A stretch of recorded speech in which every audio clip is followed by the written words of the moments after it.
Okay, so there's this bombshell claim that's just surfaced in an upcoming memoir from Priscilla Presley.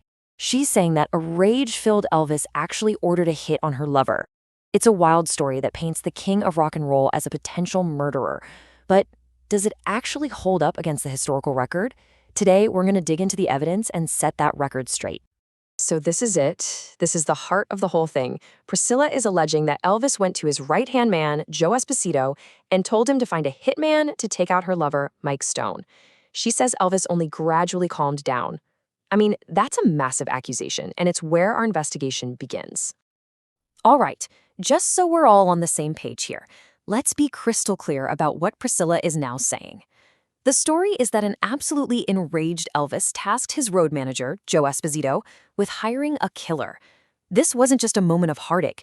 According to her, this was a full-on plot for a cold-blooded murder. And that, right there, is the million-dollar question, isn't it? When a story like this pops up decades later, you have to go back to square one. You have to ask, what did the people who were actually in the room say at the time? So where do we even start? Well, you've got to go to the people who were literally by Elvis's side through all of this, his bodyguards. We're going to look at the explosive tell-all book written by his cousins and lifelong friends, Red and Sonny West. Their account is the very first time this story ever went public. And this book, Elvis, What Happened, is a huge deal. It came out in 1977, the same year Elvis died. This gives us the original raw account of what happened, long before anyone else had a version of the story. This is our ground zero.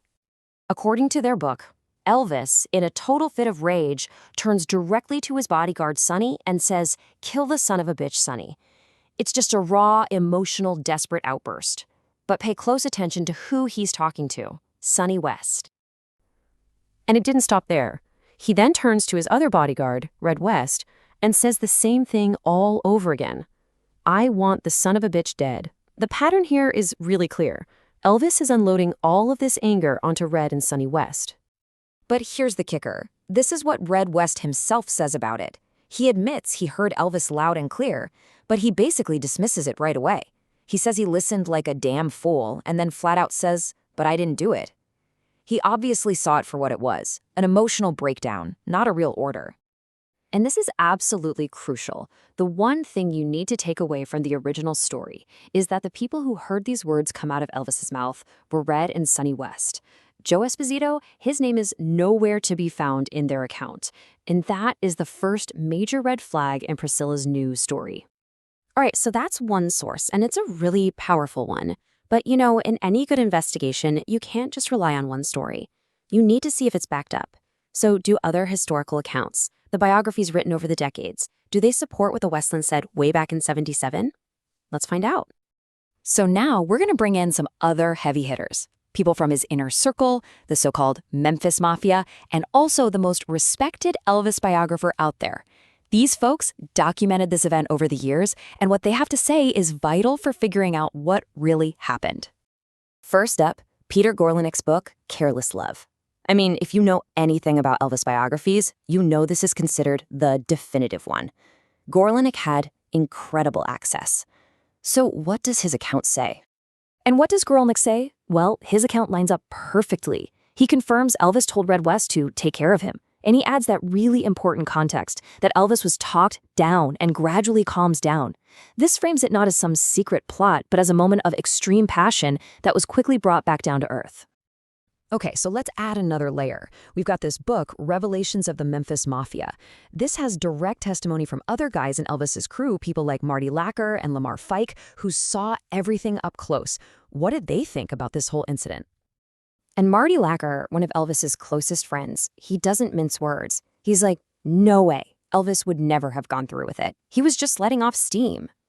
The people who knew him best didn't see a would-be murderer. They saw a heartbroken guy having an emotional collapse.